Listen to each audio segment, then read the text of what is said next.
Salut à tous, j'espère que vous allez bien. Alors, comme promis, on se retrouve aujourd'hui dans une vidéo tuto. On a parlé dans la précédente vidéo de comment réaliser un CV, un visuel de CV de manière très simple, très rapide et avoir un CV moderne quand on a peu de connaissances en Word ou qu'on est tout simplement pas bon en graphisme. Aujourd'hui, donc, on se retrouve dans cette vidéo tuto pour parler du site internet Canva et de comment réaliser un CV via ce site. Donc moi, je vous propose tout de suite de découvrir ça en vidéo. On se retrouve donc comme promis sur l'écran de mon ordinateur et sur le site www.canva.com. Alors, je vous en ai parlé dans la précédente vidéo. Canva, c'est un site internet où vous pouvez réaliser toutes sortes de réalisations graphiques. Donc comme vous pouvez le voir ici, des diapos, des affiches, bannières, flyers, réseaux sociaux.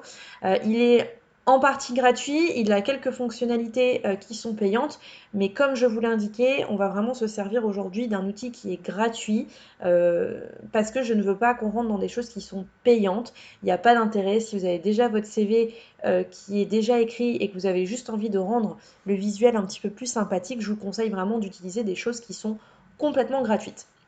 Donc, pour s'inscrire, c'est tout simple, vous avez juste à cliquer ici, à cliquer sur s'inscrire avec une adresse email, à rentrer votre nom, votre email, un mot de passe et à créer votre compte. Quand vous allez créer votre compte, il va vous demander si vous l'utilisez pour des raisons personnelles, professionnelles ou pour des projets scolaires.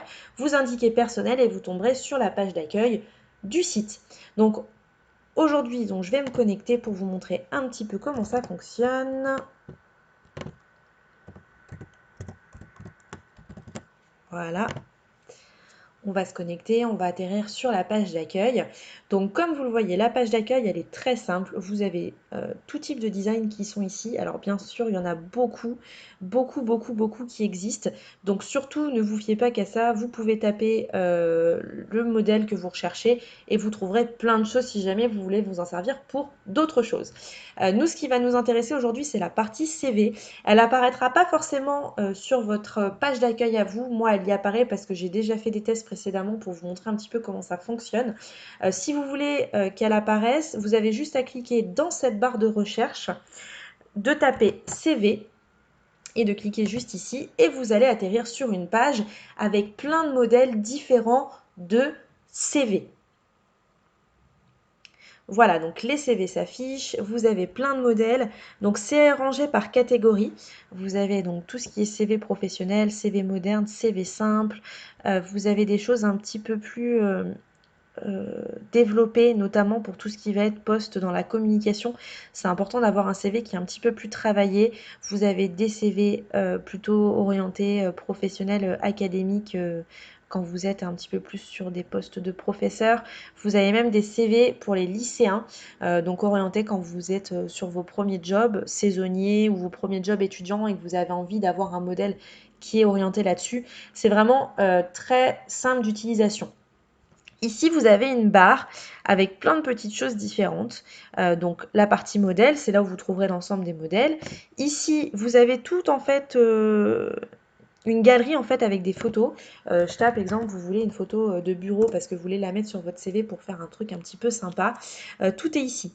Vous avez juste à prendre les choses qui sont gratuites. Si vous voyez apparaître 1 € en dessous, ça va être payant. Donc utilisez vraiment les choses qui sont gratuites. Ici, vous avez des graphismes type, voilà, donc des petites choses sympas, tout ce qui va être des petits éléments graphiques, des petites icônes.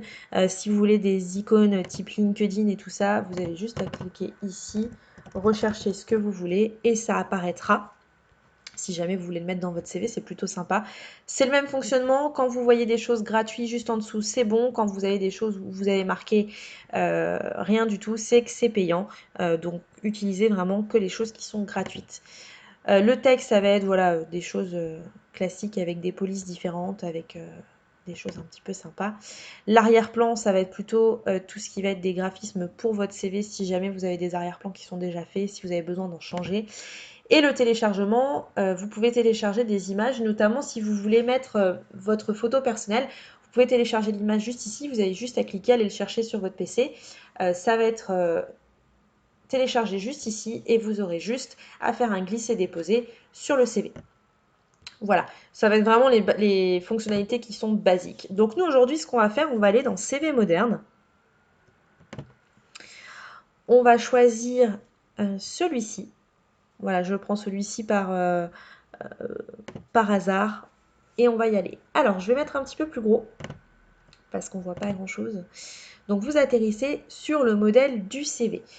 Canva, comment ça fonctionne? Vous avez juste en fait à faire des modifications vous-même en tapant ce que vous avez envie qu'il y ait sur votre CV. Vous pouvez changer les couleurs, vous pouvez changer la taille, vous pouvez changer vraiment tout ce que vous voulez. Mais l'avantage, c'est que vous avez juste à faire des glissés, déposés et vous n'avez pas besoin d'avoir des grosses connaissances en informatique. Donc je prends l'exemple ici, vous avez le texte, donc vous avez juste à sélectionner et taper à la place votre nom et prénom. Voilà. Ensuite, vous tapez le titre du CV. Je vous le rappelle, un titre pour chaque CV envoyé. Si vous faites des CV en masse, vous n'en mettez pas.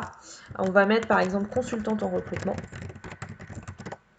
Et ici, vous avez l'ensemble des catégories du CV. Donc là, on a la partie contact, donc pour qu'on puisse vous contacter. La partie formation est juste ici. Tout ce qui va être compétences informatiques, tout ce qui va être réseaux sociaux, type LinkedIn si vous voulez, si vous avez des sites internet, voilà, tout va être ici. Vous avez une partie présentation qui est juste ici, une partie compétences professionnelles et une partie expérience professionnelle. C'est vraiment très très simple. Si vous voulez changer les choses, je prends l'exemple ici, vous voulez mettre voilà, vos initiales, vous mettez vos initiales. Si vous voulez tout simplement mettre une photo à la place, eh ben, vous supprimez, vous faites un glisser-déposer de la photo, c'est très simple. Ici, donc, je prends l'exemple, si vous êtes dans les contacts, vous voulez changer, vous avez juste pareil à taper votre adresse mail, hop, votre numéro de téléphone. Si vous avez par exemple des choses qui n'ont pas d'intérêt pour votre CV, vous pouvez aussi les supprimer. Donc vous avez juste à effacer ça. Oups là. Donc quand on fait une petite erreur, vous avez la touche annulée comme sur Word. Vous avez juste donc du coup à effacer ici. Hop, on va remettre ça un petit peu normalement. Et à supprimer la petite icône qui est juste là. Voilà, donc vous cliquez sur la touche supprimer ou vous appuyez sur la petite corbeille. Quand vous êtes sur l'icône, vous avez une petite corbeille qui est juste ici. Vous pouvez appuyer là-dessus. Et du coup, ce qui est plutôt pratique, c'est que vous avez juste à glisser, déposer si j'y arrive. Hop, vous voyez, c'est très simple, mais parfois quand elles sont toutes petites, c'est un peu plus compliqué. Voilà. Et vous pouvez la remettre juste ici, vous avez des petites lignes qui apparaissent. Donc c'est plutôt sympa, c'est assez pratique et ça vous permet d'avoir un CV qui est très lisible et qui est vraiment bien fait. Vous pouvez changer les couleurs. Donc vous avez juste à cliquer sur l'élément que vous voulez changer. Donc si vous voulez changer ici, vous voyez, on peut changer là. On peut changer aussi ici. On peut changer la barre qui est ici. Vous pouvez vraiment tout changer. Et vous avez juste à cliquer donc sur l'élément que vous voulez changer et la couleur que vous voulez mettre. Je mets du rose, ça pourrait être du bleu, ça pourrait être du orange. Vous faites vraiment ce que vous voulez. Si vous voulez changer la couleur de la police parce qu'elle ne vous plaît pas, vous cliquez sur le texte, la police ici, la couleur, et vous avez juste à changer. Si vous voulez agrandir parce que vous trouvez que c'est trop petit, hop, vous avez juste à cliquer ici et à changer la police. Pareil, si vous voulez la rendre un petit peu plus petite, vous avez juste à faire ça. Vous avez vraiment tout qui est à disposition sur le site pour vraiment faire quelque chose de clé en main. Une fois que vous avez terminé votre CV, vous avez juste à cliquer ici, en haut, et à mettre télécharger. Et vous le mettez en format PDF, bien entendu, parce que ça va être beaucoup plus simple pour les recruteurs de le recevoir. Vous le téléchargez, il va se télécharger lentement, et vous n'aurez plus qu'à cliquer dessus, et vous aurez votre CV entièrement fait, et il n'y a plus qu'à l'envoyer au recruteur. Donc comme vous l'avez vu sur mon écran, le petit tuto était très simple. Vous avez vu, c'est vraiment très utile, très pratique, très rapide. Vous pouvez obtenir un CV moderne en seulement quelques minutes. Si vous avez en plus déjà votre CV qui est rédigé à la base, vous avez juste en fait besoin de faire des copier-coller et de coller le texte qui correspond à votre CV. Donc je vous invite à vous connecter sur le site www.canva.com pour faire votre CV. Si jamais vous avez des questions, des commentaires, des remarques, n'hésitez pas, j'y répondrai vous pouvez soit du coup me laisser un petit commentaire juste en dessous de la vidéo, j'y répondrai. Vous avez aussi donc mon Instagram LMJ Conseil, mon mail qui est indiqué juste en dessous, donc n'hésitez pas. Et surtout, on se retrouve dans une prochaine vidéo. Donc cette fois-ci, on fera un petit tuto sur Designer et puis après, je vous ferai une petite comparaison entre les deux pour vous donner mon point de vue sur ces deux sites internet. Je vous dis à très bientôt et puis on se revoit très vite pour la prochaine vidéo.